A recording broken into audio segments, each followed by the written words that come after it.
Hey, in this video, I'm going to try and provide an answer. Can a Christian be a millionaire? Because I think it's such a great question that we all struggle with. Hey, my name's Brad. If you want to get your car fixed, I'm probably not the guy to talk to. If you want to learn how to fly a plane, I'm definitely not the guy to talk to.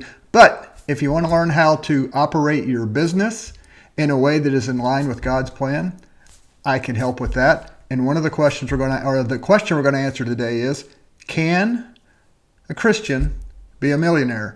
So let's get to it. First off, I want to share with you something that I read many, many years ago. It was back in the early 90s. I was teaching at the Naval Academy. I and my family, we were at the pool one day. I had a book I was reading. It was called Master Your Money by Ron Blue. And the reason I lay out those details is I can still remember sitting there when I read this. And he gave this story. He said, so you're a Christian and you have $2,000. I know things were a little cheaper then. He said you had $2,000. Is it more godly to put the $2,000 in the offering plate at church? Or is it more godly to take your family on a vacation with that $2,000? Now, I thought, well, obviously, it's to put the money in the offering plate at church. Turns out, I was wrong. His point was, well, the answer on what is right depends. What does God want you to do with that money? Because all the money that you have under your control belongs to God. So the question is not what is the more godly thing to do, put it in the offering plate or take your family on a vacation. The real question is, what does God want you to do with his money? If God tells you to put it in the offering plate at church and you take your family on a vacation, then you have done the less godly thing. If God tells you to take your family on a vacation and you put the money in the offering plate at church, then you have disobeyed God with his money and you have not done the godly thing with that money. And man, that really threw me for a loop, and it got me on this adventure to investigate, is he right? Is that actually true? And so what I want to do is I want to share with you first what I learned on my little adventures. I'll do this quickly, and then I'll get to answering the question, can a Christian be a millionaire? So let's go. First off, number one, Psalm 24, it says, guess what? God owns everything. So God owns everything. And in my world, everything means everything. So the money in my control, in my possession, God actually owns it and it belongs to him. It doesn't belong to me. Secondly, in Job chapter 41, Job tells us, and then again, Paul repeats this in Romans, God says, you can't give me anything. You know why? Because I already own it. It's already mine. So don't think you're giving some of your money to me when you give money towards something that I want done. You are not giving me something that is yours and now you're giving it to me. God says, I already own it. It's already mine. You're just giving part of the money that you have, that I have given you, that I own, back to me. That's it. So don't get all excited that you're actually giving me something, God says, that I don't already have. And then thirdly, God says, Jesus said, you want to be a disciple of mine in Luke 14, he says, then you have to renounce everything that you own. So if I want to be a disciple of Jesus, I have to renounce everything that I think I own, which in actuality, we've already found out, all of it already belongs to God. So this really led me down a path to say, okay, what does this look like? In fact, Job goes on to say in, I think it's chapter 31, and all the references will be down in the show notes. Job says, you know what? If I trust in money and my possessions for my safety and security and for providing for my needs, instead of trusting in God, Job says that is a sin to be judged by God. Well, this really threw me for a loop. And I was like, oh my gosh, I have really been missing the boat with this. I think what Ron Blue said and the example he gave of what to do with $2,000 was correct. It is all God's money. My job is to figure out what God wants me to do with that money and then to do that. So what does this look like in real life? Because I want to get to the practical.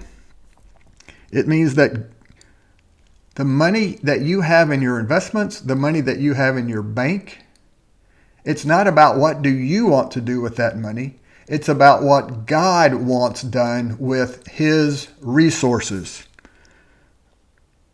We are simply the managers of that. And if you go into Matthew 25, Jesus tells this parable. He tells a story. And he says, hey, there's this master. And he brings in 3 of his servants. And he goes, look, guys, I'm going away on a long trip. He said, I'm going to give you some of my resources, some of my money. And I need you to manage it for me while I'm gone. And so he gives the first one, he gives him $5 million. The second one, he gives $2 million. And the third one, he gives $1 million. And he said, the story that Jesus tells, Jesus said, he gave them the amounts of money based on their ability to actually manage money. So the master goes away for a while. He comes back and he says, okay, let's bring those 3 guys in. I want to hear how they did with my money that I gave them to manage for me. So the first one comes in and says, hey, guess what? You gave me $5 million. I went out and I invested it and I used it and I conducted business with it. And I took your $5 million and I turned it into $10 million. I doubled it. The master goes, oh man, that's great. Well done, good and faithful servant. The second one comes in and says, hey, you gave me $2 million. I did the same thing. I invested it. I went out and conducted business with it. And I turned the $2 million into $4 million. I doubled it. And the master says, man, that is great. Wonderful. The third one comes in and says, hey, I know you gave me $1 million, but I know you're really hard and you have high expectations. He said, so I was afraid and I hid it in the ground. Here's your $1 million back. Now the question is, what did the master say? Did he go, hey, that's great, man. At least you gave me back the $1 million. He goes, no. He even calls him a wicked servant. He says, you know what my expectations were, that they were high. You could have at least put the money in the bank and gotten some interest. So what's the point? What I get out of this is 2 things. I are simply managers, or to use a biblical term, stewards of the resources that we have under our control. And those are the resources that God has given to us, that he is entrusting his resources to our care and our management. But we are to use them the way he wants them used. The second one is, God has expectations, and he wants those resources used to produce a return. Okay? So you and I, we don't own anything. We are simply God's managers of his resources to be used the way he wants them done. And when I say used, it is to be used toward God's heart, what God wants done. God has a worldwide vision of world revolution and eventual conquest through his people.